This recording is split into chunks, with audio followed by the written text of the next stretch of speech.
just when you think you can't get enough of the Max Verstappen Mercedes rumours, now Aston Martin may get a look in, as well as with Adrian Newey. Well, I mean, if you want to get technical about it, it's more likely that their title sponsor Aramco wants Max Verstappen. Oh, goody. So with barely anybody noticing the name change for Aston Martin in 2024, where they dropped the cognizant from it, so you could say maybe we weren't cognizant of the change, it meant that Aramco became the sole title sponsor of the team, which in this day and age made the Aston Martin team name quite snappy on the tongue. How much is Aramco paying for the privilege of being the title sponsor?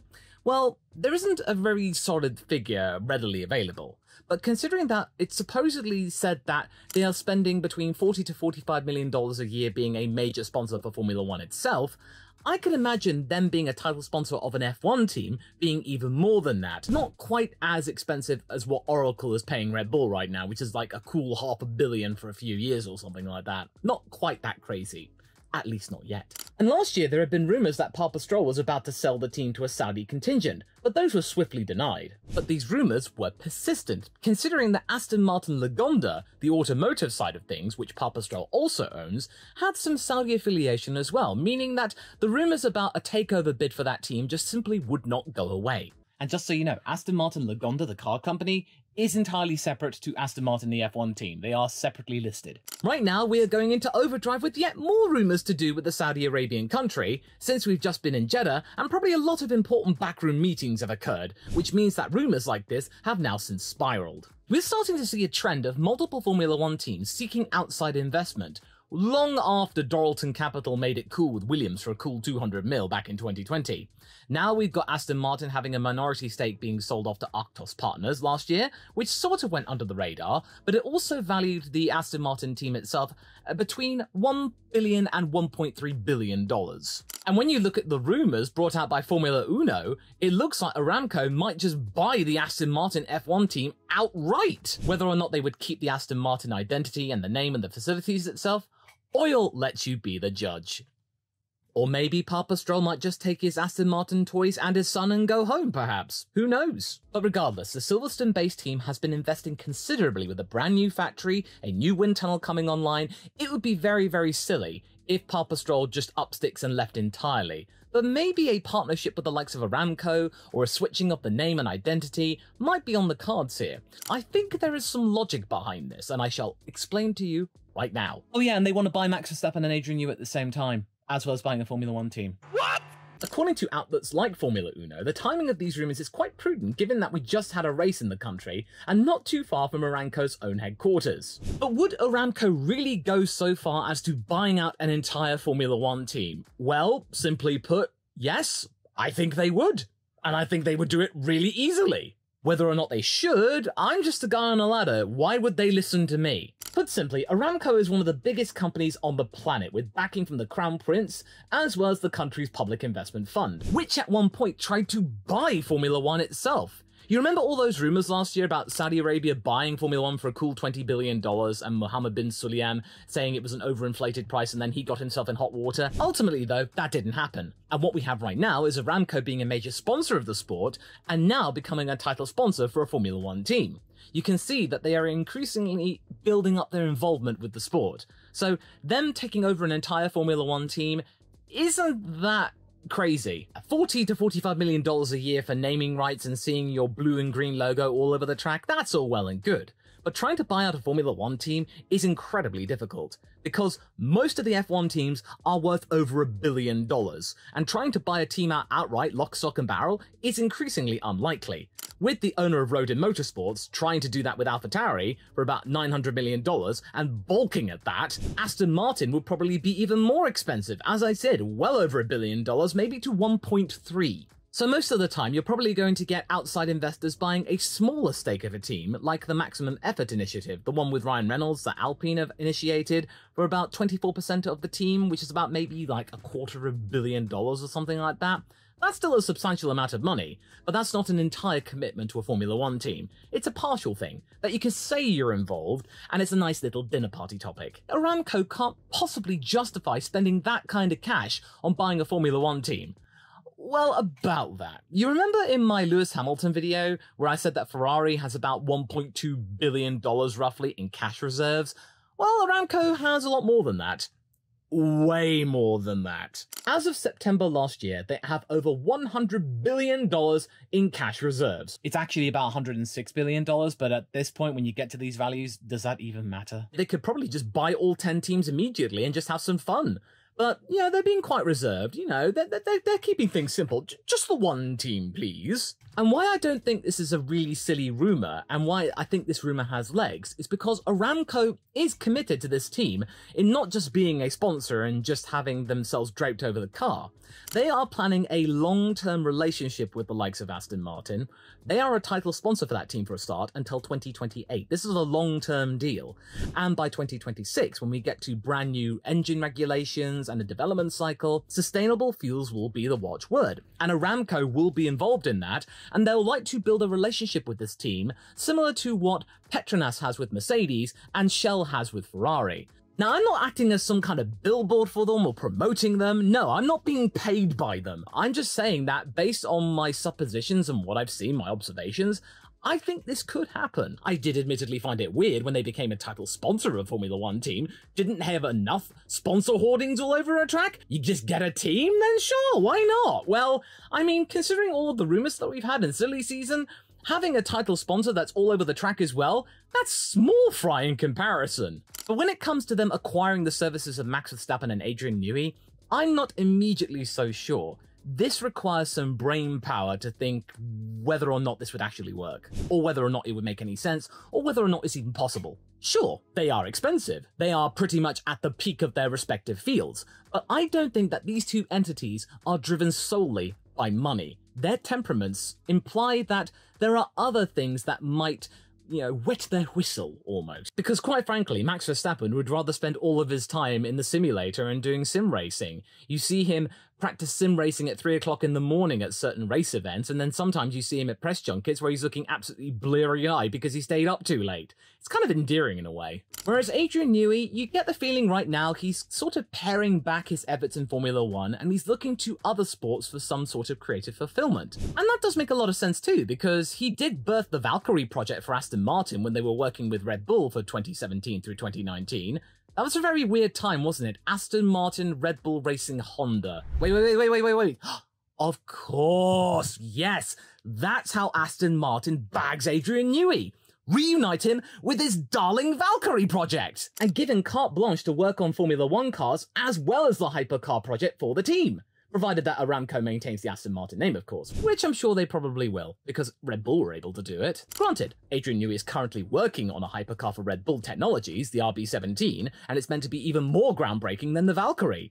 But so far, there are no talks about actually racing it hard against other teams and manufacturers. So far, it's looking like some kind of fun little project. 50 of them are going to be built for collectors, and they're probably going to be bought by very rich people. They're probably going to be stored somewhere under some kind of tarpaulin, never to be seen by the public. You might get one sometimes at the Goodwood Festival of Speed, but that's it. They're probably not going to be driven in anger like the Valkyrie probably will be. And I'm pretty sure that would get Adrian Newey sad in some way. He would love to see probably his cars being driven competitively. The Valkyrie, now that it's been committed to a 2025 wet campaign, is something that might pique Adrian Newey's interest. The chance to be reacquainted with the Valkyrie project that he worked oh so hard on would be a nice little sweetener to try and get him over to the likes of Aston Martin. And especially if you get him involved heavily with the wet project, and then doing some Formula One work alongside Dan Fallows, also from Red Bull, so you sort of have a collaborative effort, because right now, Adrian Newey doesn't solely design the Red Bull cars. He is at the head of it, but he does have other people helping him out as well. As for Max Verstappen, how would you convince him to join your team? Well, for starters, you would have to give him a very, very simple situation. No drama, no complications, no over-the-top theatrics in terms of sponsorship deals and junkets and parties. Just give him a car so he can go and race. Give him something very simple and uncomplicated. And there is some kind of connection with the Aston Martin relationship that Red Bull had, so there is a time that Aston Martin and Max Verstappen were associated. But yeah, I can understand why you think that might be tenuous, but I just thought I would mention it anyway. But one thing is for sure, the fallout from the Red Bull Christian Horner situation is quite substantial. I'm not talking about the allegations and the thing itself. I'm talking about all the stuff that has happened since.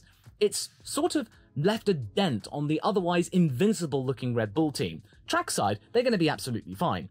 but administratively, there are going to be some fractures there, and probably a lot of people getting fed up of the situation and wanting to jump ship. I saw a couple of rumours where Christian Horner was looking for a promotion to get himself out of the Red Bull F1 team itself, and maybe somewhere else in the Red Bull organisation. But these have been swiftly denied, of course, but you never know. He might want to stick with the Red Bull party, but just not being at the front line anymore.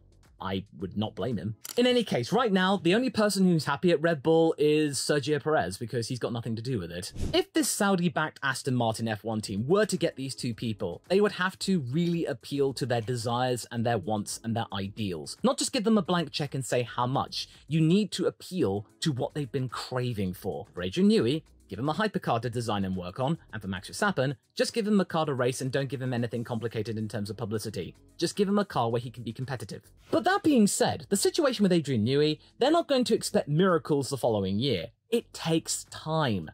Adrian Newey, when he went over to Red Bull, didn't see fireworks occurring in terms of results until 2009, about 3 years after he was appointed. The first car being the RB3 of 2007, the RB5 of 2009 being the first one where they actually won stuff and went for a championship contention. So if Aramco is looking for results right away, they are going to be sorely disappointed. Things take time to develop.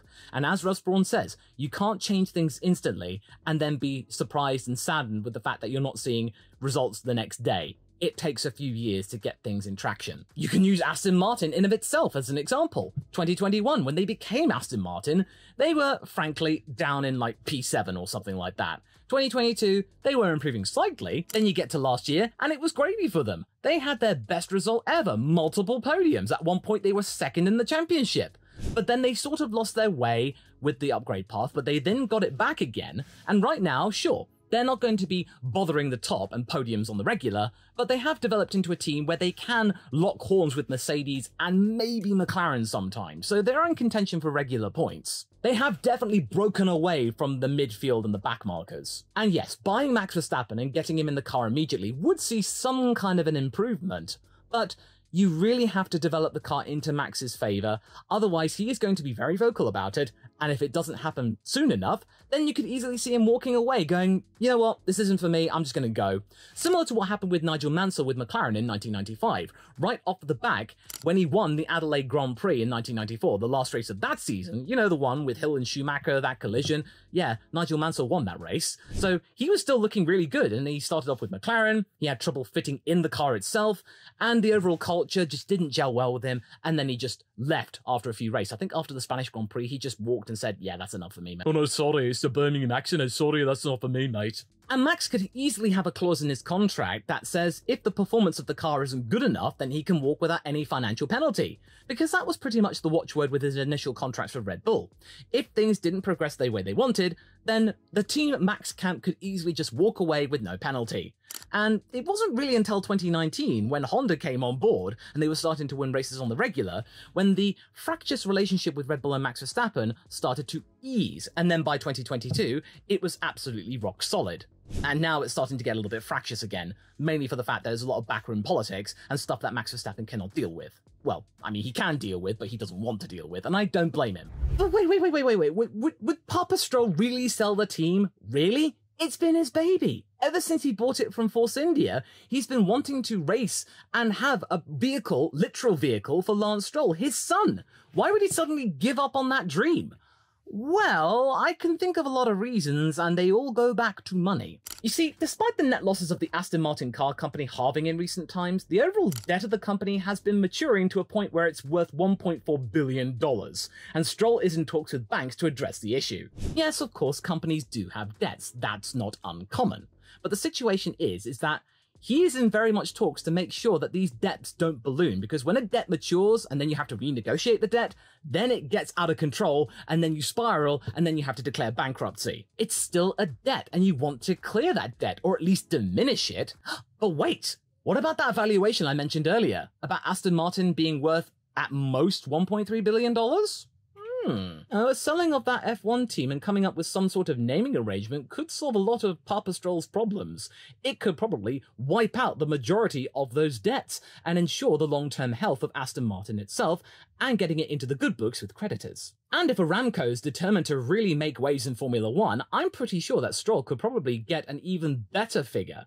And at this time, I think this would be the right time to sell a Formula One team. Because, my friend, a short view back to the past. Back in 2018, when Lawrence Stroll and Associates bought Force India, it was for a cool $118 million.